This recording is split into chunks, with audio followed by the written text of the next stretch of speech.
अस्सलाम वालेकुम जी। उम्मीद है कि आप सब खैरियत से होंगे। अल्लाह ताला आप सबको अपने हिफ्ज़ व अमान में रखे।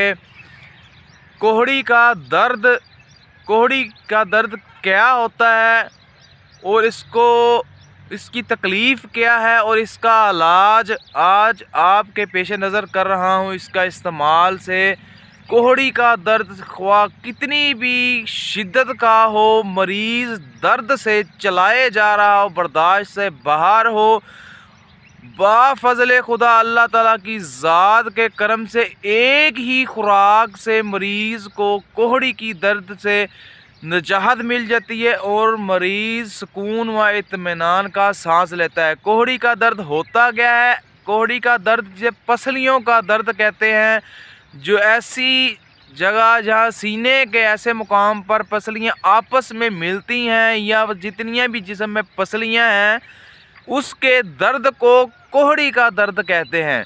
कोहड़ी के दर्द की शिद्दत इतनी इंतहा की होती है कि बर्दाश्त से बाहर होती है। मरीज़ शिद्दत से दर्द की शिद्दत से निडाल हो जाता है।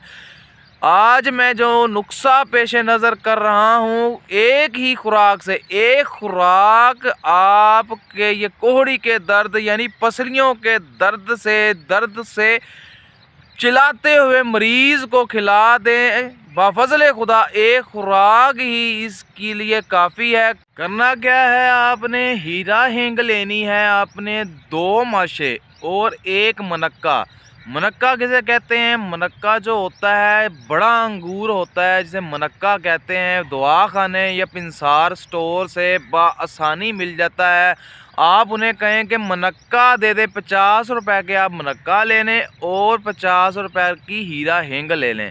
हीरा हींग आपने 2 माशे मनक्का के अंदर डालकर कोहड़ी के दर्द के मरीज़ को खिला दें। एक ही खुराक, इधर से खुराक हलक से उतरती जाएगी और मरीज़ दर्द की शिद्दत से जो चलाए जा रहा होगा, एक ही खुराक से सुकून व इत्मीनान का सांस लेगा।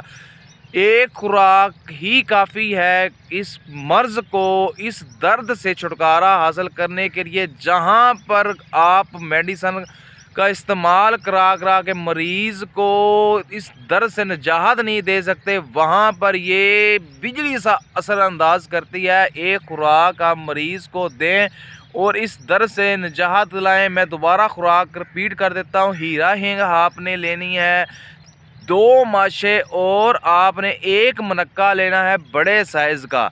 उसके अंदर आपने हीरा हींग डालकर नीम गर्म पानी के साथ मरीज़ को खिला देनी है। कोहड़ी का दर्द, पसलियों का दर्द ख्वाह कितनी भी शिद्दत का हो, मरीज़ दर्द से चिल्लाए जा रहा हो, दर्द बर्दाश्त से बाहर हो, एक खुराक से ही मरीज़ को सुकून व इत्मीनान हो जाता है। इसका इस्तेमाल कराएं और कोहड़ी के दर्द से निजात पाएं। दुआओं में याद रखिएगा। अस्सलाम वालेकुम।